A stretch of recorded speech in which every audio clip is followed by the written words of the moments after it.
One argument I hear from atheists a lot, particularly the internet infidel crowd, is that if one grants the resurrection of Jesus is historical, then one must accept that all other miracle claims and all other religions actually happened too. If Jesus' miracles occurred, then what about the miracles of Muhammad? Did they really happen too? What about the miracles of Buddha? What about the miracles reported in Greek mythology? If we grant the miracles of Jesus, such as the resurrection, what's to stop us from believing all these other miracles? The problem is that if all of these other miracle claims are true, they would cancel Christianity out. After all, if the miracles of Muhammad happened, wouldn't that validate his claim to be a prophet of Allah and therefore we should become Muslims? If Buddha did miracles, wouldn't that give credence to Buddhism? And yet, Christianity, Islam, and Buddhism cannot all be true because they make truth claims that are mutually exclusive. For example, Christianity claims that Jesus is the Son of God, and Islam denies that God can even have a son. Islam teaches that you have to work for your salvation, while Christianity teaches that salvation is by grace alone, through faith alone. Buddhism teaches reincarnation, while the Bible says in Hebrews 9:27, "It is appointed for man to die once, and after this comes judgment." Obviously, if the doctrine of reincarnation were true, this Bible verse would be false, as man would not be appointed to die once, but rather man would be appointed to die over and over and over again. This whole argument that conceding the miracles of Jesus somehow opens the floodgates to all other miracle claims is a bad argument. I will give 4 responses to this. Response 1. The historical evidence establishes that Jesus rose from the dead. Most people who make this objection don't even realize that there is any evidence for the resurrection of Jesus. They think that the resurrection of Jesus is just as poorly attested as all other miracle claims, or that you have to take it on blind faith, just as adherents of other religions take their holy books on blind faith. But as we saw in parts 2, 3, 4, 5, 6, 7, and 8 of this video series, there is excellent historical evidence for the resurrection of Jesus. Just using the standard criteria of authenticity that historians use, we've determined that 1. Jesus died by crucifixion, 2. His tomb was empty, 3. His 12 disciples believed they saw him alive after his death, 4. That a church persecutor named Paul converted on the basis of what he perceived to be a post-mortem appearance of Jesus. 5. A skeptic named James became a Christian because of what he perceived to be a post-mortem appearance of the risen Jesus. And 6. That the very origins of the Christian faith in the 1st century is a quirk of history. In videos 7 and 8, we saw that no theory can account for these 5 facts other than that Jesus physically rose from the dead, and therefore we are within our rational rights in coming to this conclusion. If you haven't seen the previous videos in this series, I would highly recommend that you go watch them. The links to those videos will be in the description below. But if you don't want to go watch all of those different videos, I'll just briefly rehash some of the evidence for those minimal facts here. And hopefully this won't take very long, but if you are just jumping into this video series and you haven't been watching all of the videos in chronological order, I'm doing it for your sake, so you can just go ahead and watch the rest of this video before you go watch those previous videos. Jesus' death by crucifixion is multiply attested in 9 independent accounts. 4 of those sources are secular in nature, i.e. Josephus, Tacitus, Mara Serapion, and Lucian of Samosata. 1 of them is Jewish, and 4 of them are from the New Testament, i.e. the Gospel of Mark, the Gospels of Matthew and Luke, the Gospel of John, and the Apostle Paul's epistles. On the basis of the criterion of multiple attestation alone, we can have the utmost certainty that a man named Jesus existed and died on a Roman cross at the command of Pontius Pilate, the prefect of Judea, during the reign of Tiberius Caesar at the request of the Jewish Sanhedrin. It is statistically impossible for 9 independent sources to all make up the same lie and then treat it as though it were a historical event. 9 independent sources?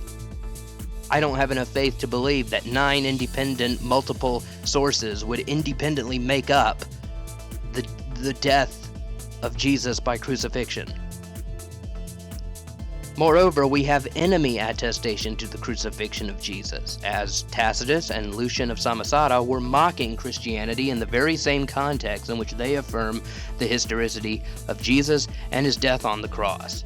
If the story of Jesus' death were a myth, Tacitus and Lucian would have gladly pointed that out.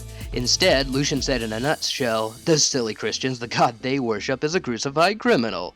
And Tacitus said, quote, "Christus, the founder of the name, Christian, suffered the extreme penalty at the hands of one of our procurators, Pontius Pilate, during the reign of Tiberius," end quote. Tacitus and Lucian are hostile sources who affirm the historicity of Jesus' existence and Jesus' death by Roman crucifixion.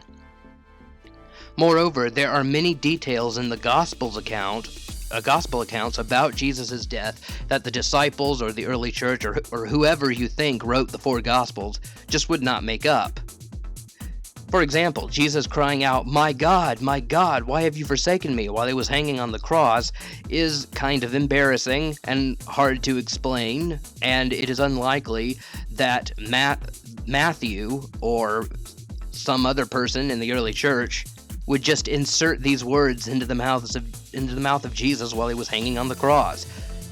"What's the matter, Jesus? Are you doubting God? You said you repeated your death and resurrection. You repeatedly predicted your death and resurrection in the very same book. Why are you all of a sudden crying out, why? This is awkward." And in John's gospel, the women are the only ones who have the guts to stay with Jesus during his final hours, while all of the men are in hiding because of fear of the religious leaders. Yeah, that's right. Make men cowards. Yeah, and by the way, it's very likely that men wrote the gospel accounts. Hey guys, let's make ourselves cowards hiding in fear of the religious leaders while the women are the ones who are bold and stay with our master till the very end. That's not something that I would make up if I were writing a gospel. And additionally, crucifixion wasn't just an extremely painful way to die, it was a humiliating way to die. Crucifixion victims were sometimes crucified fully nude, but even in cases in which they weren't, and in fact John's gospel says Jesus' undergarment remained. But, I mean, just imagine how you'd feel if you were strung up in town square wearing nothing but your Fruit of the Loom briefs. Why would the early church make up a story that demeans their God in such a way? I mean, if they were going to make up a fake story about the death of Jesus, why not have him die by stoning? That's a much more dignified death. So the criterion of embarrassment applies to the gospel crucifixion accounts in multiple different ways. The first minimal fact passes so many of the criteria of authenticity that it is futile to dispute its historicity. As even non-Christian scholars, such as Bart Ehrman, say,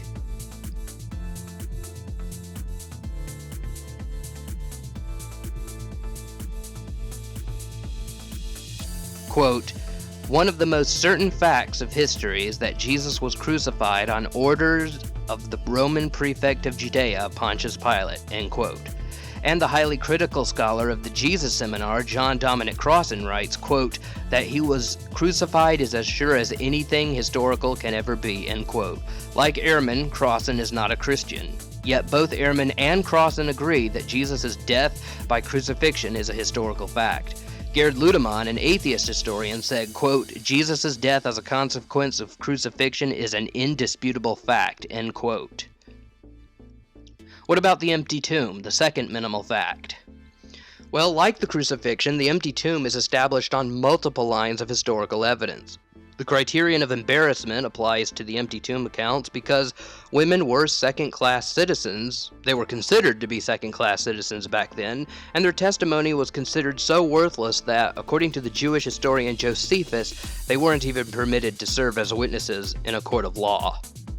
Now, women did sometimes testify, but only when there was not a single male witness at the scene. It's not that they weren't ever allowed to testify, but they were only allowed to testify as an absolute last resort. Given that women's testimony was so lowly regarded, it's highly unlikely that the disciples or the early church would depict them as being the chief witnesses to the empty tomb. For to do that would be to put words in the mouths of witnesses who would not be believed. History shows us that making women the first witnesses to the empty tomb was a stumbling block to non-believers, as Celsus's criticism shows.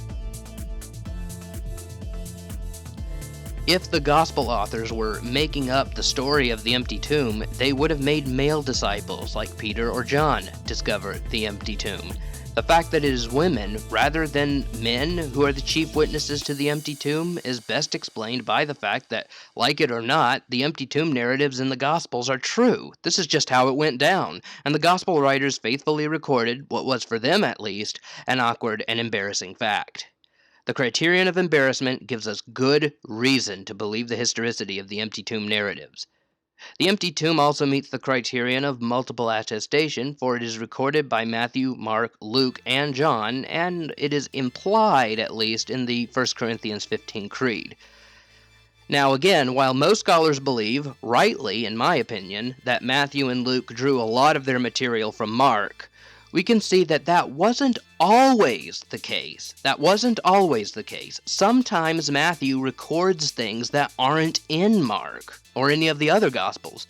Sometimes Matthew and Luke record something, and so they share that detail, but that detail is not mentioned in Mark. If the event or detail is not in Mark, then they couldn't have gotten it from Mark. The empty tomb is one such case. Matthew is clearly working with an independent source, for he includes the story of the guard at the tomb, which is unique to his gospel. Neither Mark nor Luke mention a guard at the tomb, so one would be hard-pressed to make a case that Luke and Matthew are copying off of Mark here.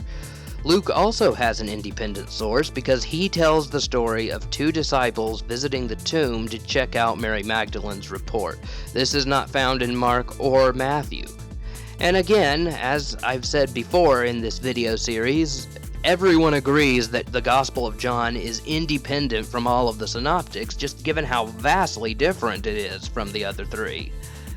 So, in this case, the empty tomb is reported in 4 independent sources. You have another source when you consider the early Pauline Creed cited in 1 Corinthians 15. Now, some may object that Paul never mentions the empty tomb in 1 Corinthians 15, but, as I said in my video series in which I go into great detail of all of the different arguments, well, not all of them, there are 23 according to Gary Habermas, I talk about 10, but a whole bunch of different arguments for the empty tomb. As I explained in that video, it's a half-truth. The empty tomb is not explicitly mentioned in the Creed, but it is implicitly mentioned. Dr. William Lane Craig explains that, quote, "The old tradition cited by Paul in 1 Corinthians chapter 15 verses 3 to 5 implies the fact of the empty tomb. For any first-century Jew, to say that of a dead man, that he was buried, and that he was raised, is to imply that a vacant grave was left behind," end quote. And as N.T. Wright said, that Paul would not have to mention, "and the tomb was empty," in his creed any more than if you said, "I walked down the street," you would have to add the qualifier, "on my feet." "On my feet" would be presupposed. So if you add the Pauline Creed to the 4 Gospels, we have a total of 5 independent sources attesting that Jesus' tomb was found empty. But even if you remove the 1 Corinthians 15 Creed, because maybe you don't like how implicit it is, you still have 4 independent sources. And what are the odds that 4 independent sources are all going to make up the same lie? So by the criterion of multiple attestation, we should believe Jesus' tomb was empty. Moreover, since Tacitus and the Book of Acts independently report that preaching on the resurrection of Jesus started in Jerusalem, we have multiple attestation that preaching on the resurrection started in Jerusalem. And therefore, it's likely that preaching on the resurrection really did start in Jerusalem. Now, if Jesus' body had still been in the tomb, the enemies of Christianity would have gladly went down to the tomb, plucked the body out of the tomb, and paraded it down the street for all to see. Everyone who saw the dead body of Jesus, as the religious leaders paraded it down the streets of Israel, would have known that the disciples' claims were false. Christianity would have died before it even got off the ground. But Christianity didn't die. It's still one of the most prominent religions today. How is this to be explained? I think the reason Christianity didn't die in the 30s AD is because the Jewish leaders did not go down to Jesus' tomb and exhume his body. Why didn't they exhume his body? Very likely because Jesus' body wasn't there to be exhumed. Moreover, as we saw in a previous video, there's good historical evidence that Jesus' disciples both claimed to see the risen Jesus and that they really, sincerely believed it. In part 4 of this video series, we saw that we can trace the claims of the resurrection to the lips of the original disciples. In Paul's letters, he says he had access to the original disciples and had fellowshiped with them. In Galatians 2, Paul says that his purpose in meeting with the apostles was to make sure that they were preaching the same message. Paul says they were in Galatians chapter 2, verse 6.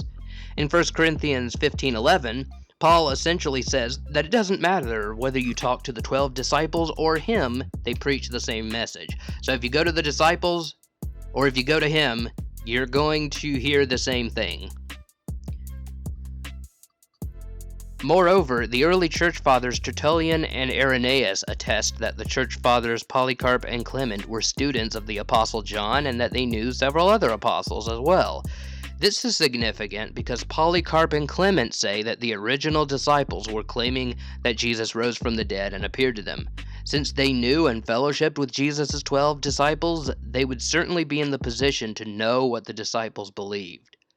With the 7 independent sources that attest to their martyrdom, we can conclude that they didn't merely claim that Jesus appeared to them, they really believed it. They really believed that Jesus rose from the dead and appeared to them. Additionally, we saw that there's good reason to believe Jesus' brother James and the church persecutor Paul were skeptics, but they converted on the basis of what they believed were appearances of the risen Jesus. Paul says in his letters that he was a persecutor of the church prior to converting. This is an embarrassing thing to mention, and therefore it's unlikely to be made up. The book of Acts corroborates the fact that Paul persecuted the church, and therefore we have multiple independent attestation to Paul being a persecutor of the church. That Paul was willing to suffer for preaching the gospel means that he sincerely believed it was true. Now, how do we account for this? How do we account for the fact that Paul went from being a Christian killer to a Christian maker? Well, Paul says that the reason is that the risen Jesus appeared to him. We saw that we have good reason to believe that Jesus' brother James was a skeptic prior to Jesus dying on the cross and rising from the dead. The Gospels of Mark in chapter 3 and John in chapter 7 both independently report that James did not believe in Jesus during his lifetime. Mark and John are independent sources, and therefore we have multiple attestation to James being a skeptic. Additionally, the criterion of embarrassment establishes that James was a skeptic, since there was a stigma back then of a rabbi's family rejecting him. Given that stigma, this would be embarrassing to Jesus and his family. In fact, in John 7, John records a fairly nasty story in which James and Jesus' other brothers were trying to goad him into a death trap by showing himself at a feast when they knew that the religious leaders were seeking to kill Jesus. This is very, very bad looking. Jesus' brothers are trying to get him killed. They're trying to set him up. Why in the world would John, or whoever wrote the Gospel of John, depict Jesus' brothers in such a bad light? Well, maybe because that actually happened. Now, the book of Galatians and Acts independently report that James became the leader of the Jerusalem church after the crucifixion, and Josephus, Hegesippus, and Clement of Alexandria independently report that James was martyred for his faith. So James really believed that Jesus was who he said he was. How do we account for this? Well, the 1 Corinthians 15 Creed says that Jesus appeared to James. This is just a brief recap of the historical evidence for the minimal facts. To see in-depth arguments for the historicity of these facts, I recommend watching the earlier videos in this series, assuming you haven't already.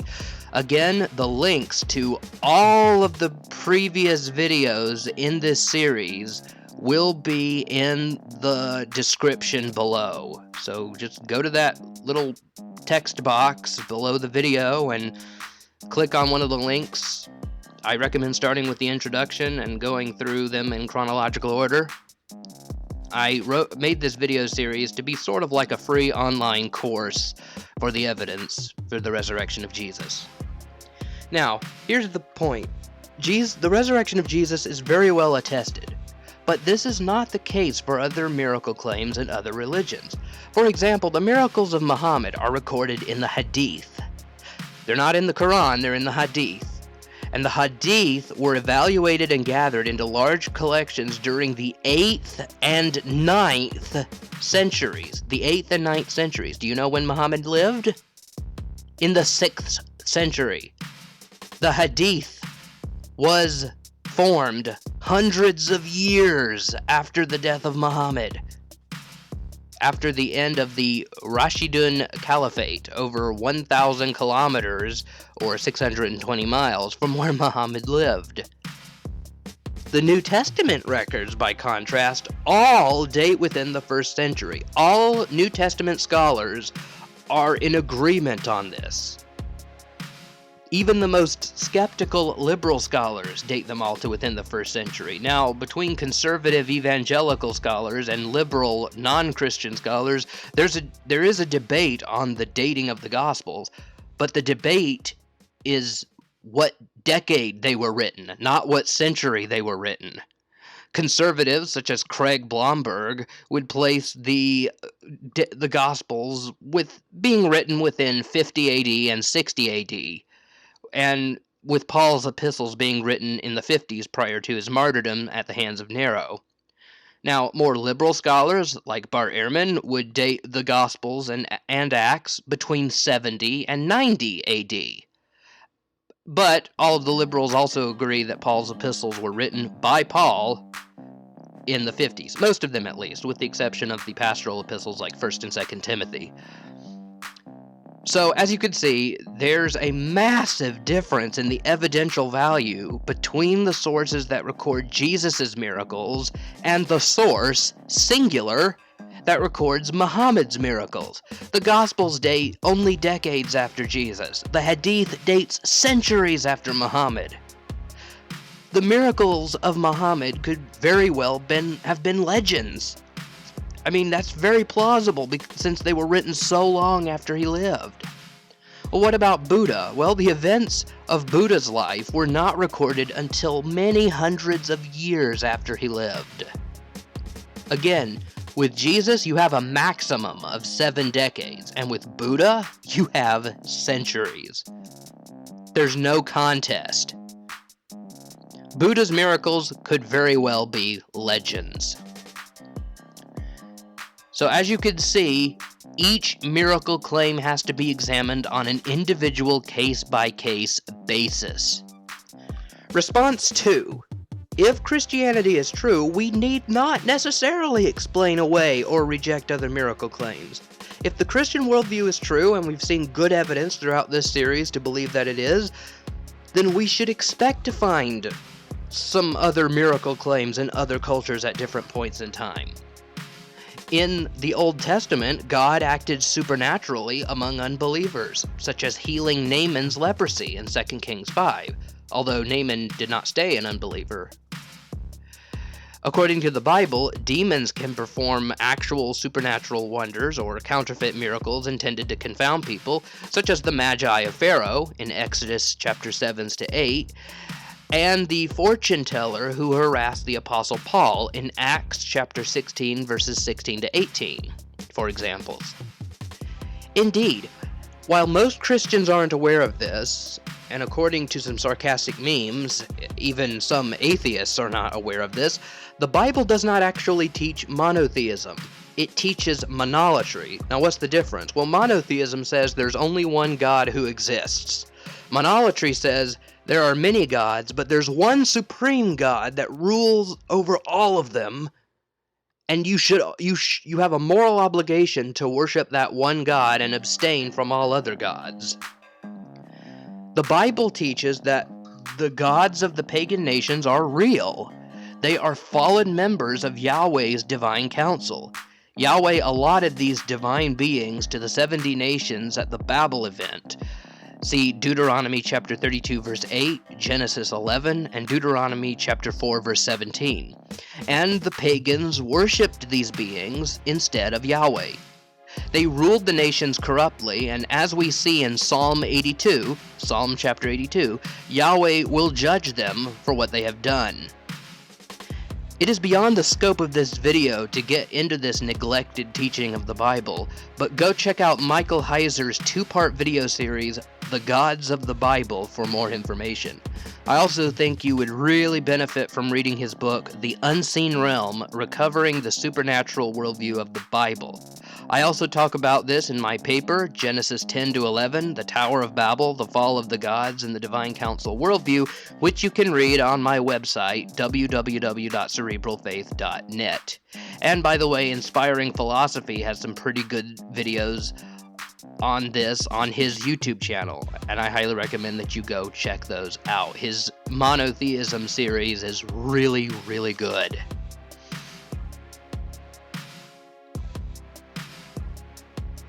Anyway, given that there are other spiritual beings, some masquerading as the deities of other religions, we Christians have no obligation to disprove miracle claims in other religious traditions and writings.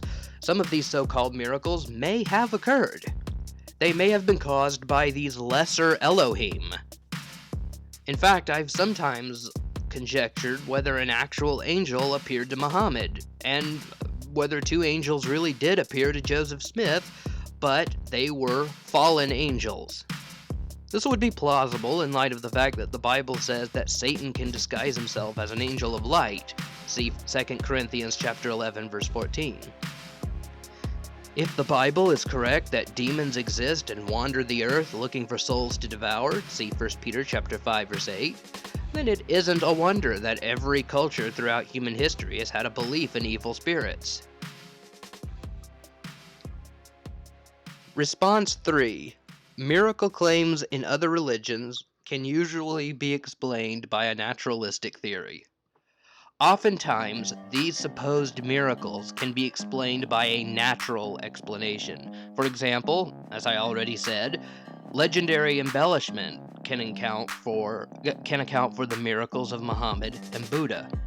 But this explanation fails for Jesus because 1. The epistles of Paul, which mention the resurrection, only dates to within a few decades after Jesus' death. 2. There's good evidence, as we saw in part 4 of this video series, that the creed contained in 1 Corinthians 15 dates to within only 5 years after the death of Jesus, way too early for legend to develop. And 3, through the Apostle Paul and the Church Fathers Clement and Polycarp, we can trace the claim that Jesus rose from the dead back to the very lips of the apostles, as explained earlier in this video and in part 4 of this series. Since the claim that Jesus rose from the dead can be traced to the very lips of the apostles, the resurrection of Jesus isn't a legend that developed over time. Thank you for watching this video series. I'm going to have one more video after this, and it's going to be talking about the importance of the resurrection of Jesus. That will be the conclusion to the series.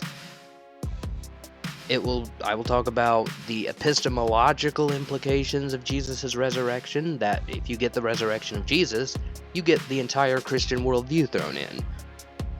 What would happen if the resurrection were false? Which it isn't, because we've seen in this series that it isn't. And just other theological importance of the resurrection. Thank you for watching. If you liked it, click the like button, subscribe, and turn on notifications. Until next time, keep using the brains that God gave you.